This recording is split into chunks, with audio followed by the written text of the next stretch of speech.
When I was a kid, the disaster we worried about most was a nuclear war. That's why we had a barrel like this down in our basement filled with cans of food and water. When the nuclear attack came, we were supposed to go downstairs, hunker down, and eat out of that barrel. Today, the greatest risk of global catastrophe doesn't look like this.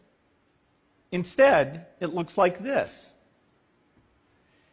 If anything kills over 10 million people in the next few decades, it's most likely to be a highly infectious virus rather than a war.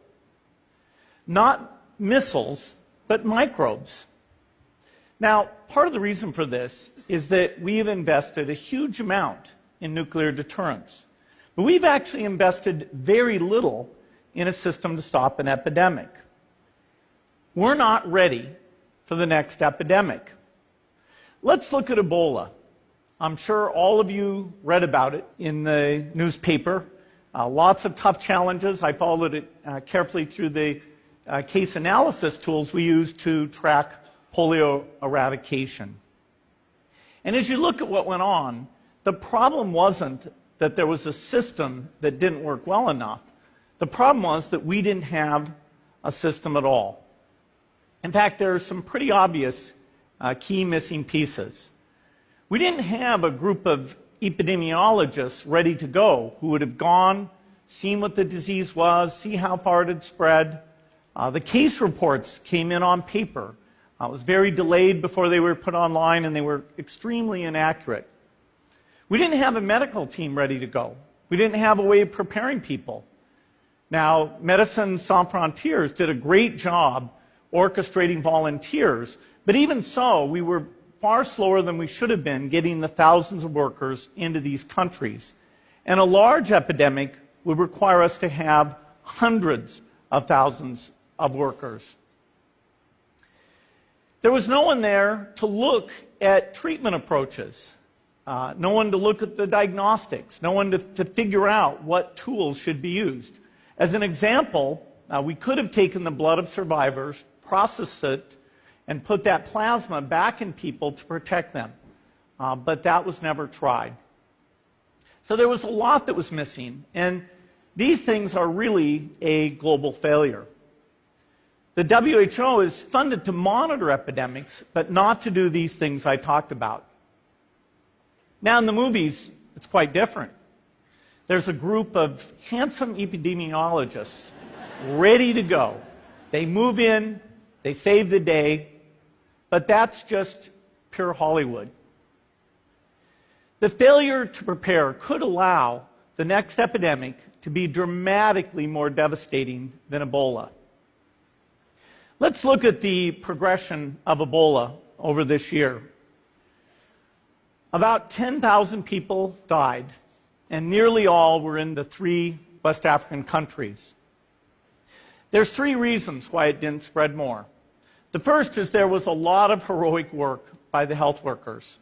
They found the people and they prevented more infections. The second is the nature of the virus. Ebola does not spread through the air.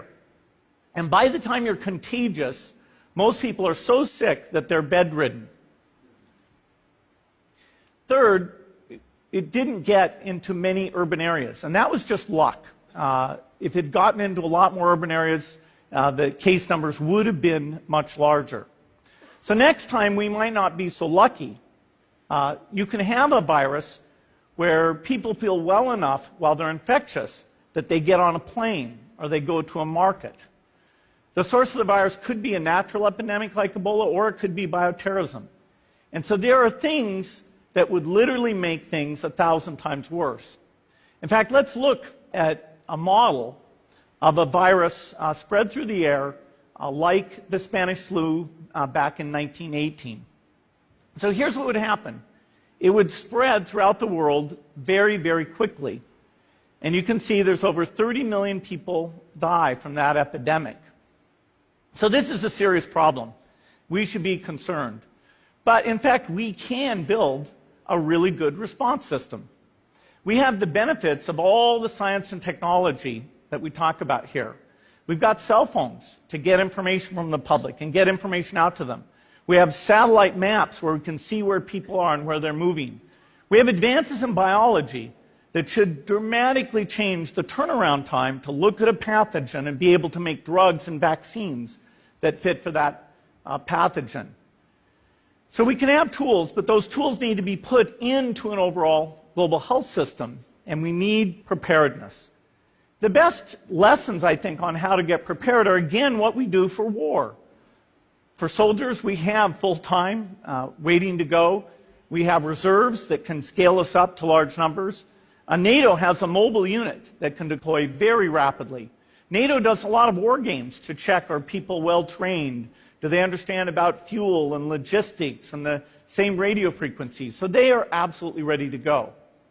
So those are the kinds of things we need to deal with an epidemic. What are the key pieces? First is we need strong health systems in poor countries.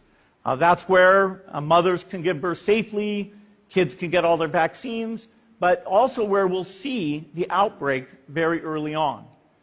We need a medical reserve corps. Lots of people who've got the training and background who are ready to go with the expertise. And then we need to pair those medical people with the military, taking advantage of the military's ability to move fast, do logistics, and secure areas.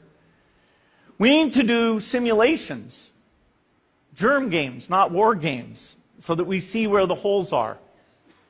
The last time a germ game was done in the United States was back in 2001, and it didn't go so well. So far, the score is germs 1, people 0. Finally, we need lots of advanced R&D in areas of vaccines and diagnostics.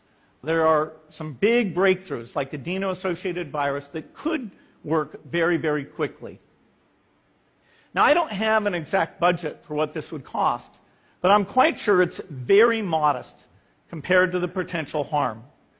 The World Bank estimates that if we have a worldwide flu epidemic, global wealth will go down by over $3 trillion, and we'd have millions and millions of deaths. These investments offer significant benefits beyond just being ready for the epidemic. The primary health care, the R&D, those things would reduce global health equity and make the world more just as well as more safe. So I think this should absolutely be a priority. There's no need to panic. We don't have to hoard cans of spaghetti or go down into the basement. But we need to get going because time is not on our side. In fact, if there's one positive thing that can come out of the Ebola epidemic, it's that it can serve as an early warning, a wake-up call to get ready.